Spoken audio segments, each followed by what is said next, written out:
I'm out here at the Garlow Nature Preserve and just here for the eclipse, and I've got some time, so I wanted to do look at that, look at a little beaver. Wanted to talk about my sinusitis detox a little bit. And basically, so obviously the book, is very instrumental in everything. We Want to Live. I started experiencing these symptoms and I went to the book because I would look like something sinus, and sinusitis came up and pretty much hit the nail on the head with what I was feeling. And so I just did most of what was in the book there, and it worked out pretty great. One thing is, when I'm going through a detox, other people I've talked to who have been on the diet for a long time, like longer than 10, 20 years, they also say they don't really have an appetite for meat much, and they'll just eat like cucumbers and some kefir or yogurt or watermelon, some blackberries, and they just kind of eat that stuff throughout the day because the meat doesn't do it for them. And that's a problem I have too, because I only get fish once a week. I usually just have red meat on hand at home because that's what I'm eating nowadays mostly. And so it was pretty bad that I had to go to the fish market on a Thursday to get the meat I needed. I got lucky because they hooked me up with the cod loin, so I made some nice ceviche with that. The lemon was helpful, lemonade, and white meat's marinated in lemon is good for the sinusitis. And horseradish is helpful, like to break up the mucus. I had a little horseradish with some pork, a little bit of pork, and that helped. But the sinus detox was very uncomfortable because it was like there was like a black hole in the middle of my head, like where the sinus meets, just below the brain, I guess. If you think of all the different types of headaches you could have, this was definitely unique because of where the pain and the pressure were.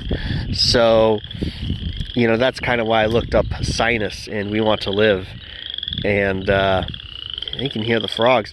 This is going to go crazy with the eclipse. Anyway, yeah, so I just did that and rested. I've also been experimenting with beet juice whenever you're having a detox. So, like I said, you're not really craving meat when you're going through a detox, really, at least me personally. So I like to do sport formulas if I have the ingredients on hand, enough of them at least, and vegetable juice, and I won't just do all celery because it'll zap your energy. So I try to put in a little carrot, maybe some tomato juice is nice. You can make like a cold vegetable broth. I haven't perfected the ratios for like a recipe, but it's something I'm working on. And beet juice. So beet juice is really great, and I find beet juice even just on its own is great because it's a good source of chloride. So if we got the celery and the beets together, we have a good sodium chloride. I feel pretty good when I eat that. It gives you a little bit of energy too from the sugar and the carbohydrates. But the beet juice definitely helps lessen a detox. It was pretty nice with the sinus stuff. I was over that in 2-3 days. It really helped my headache. I don't even think I took a hot bath. It didn't really get too bad that I had to take a bath. So it was close to the end of the week during my normal bath time, so I just waited to take a bath. And then the week after that, I got another detox. It was like a just kind of a standard stomach thing, head thing, and throbbing headache and bowel discomfort and movements.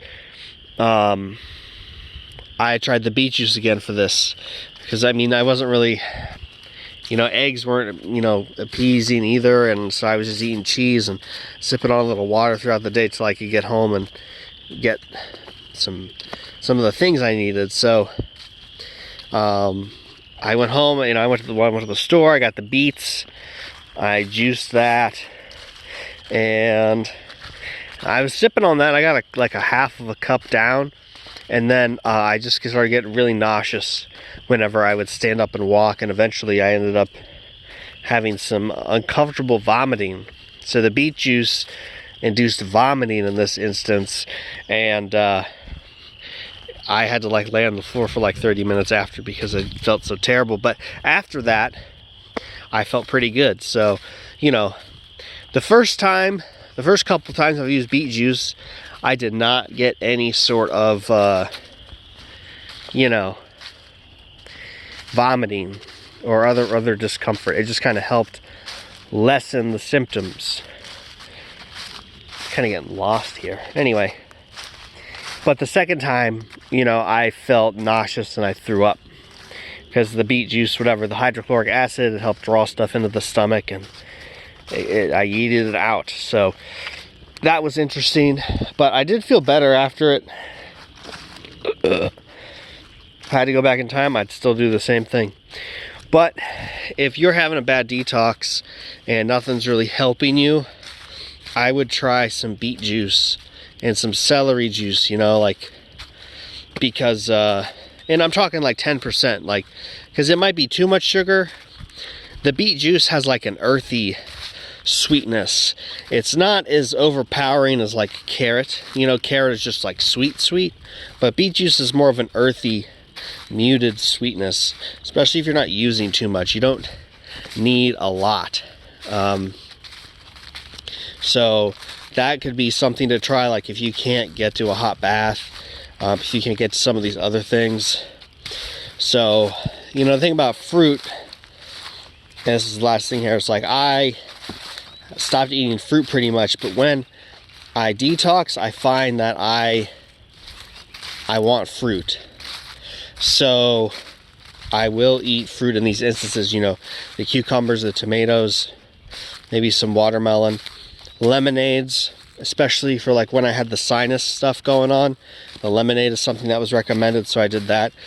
And also, if you can get some white meat to marinate your meats in lemon, that will help also. So that's kind of what I've been doing for those detoxes, and yeah, that's about all. So it's getting pretty muddy here, so I'm gonna figure this out, and I hope that helped.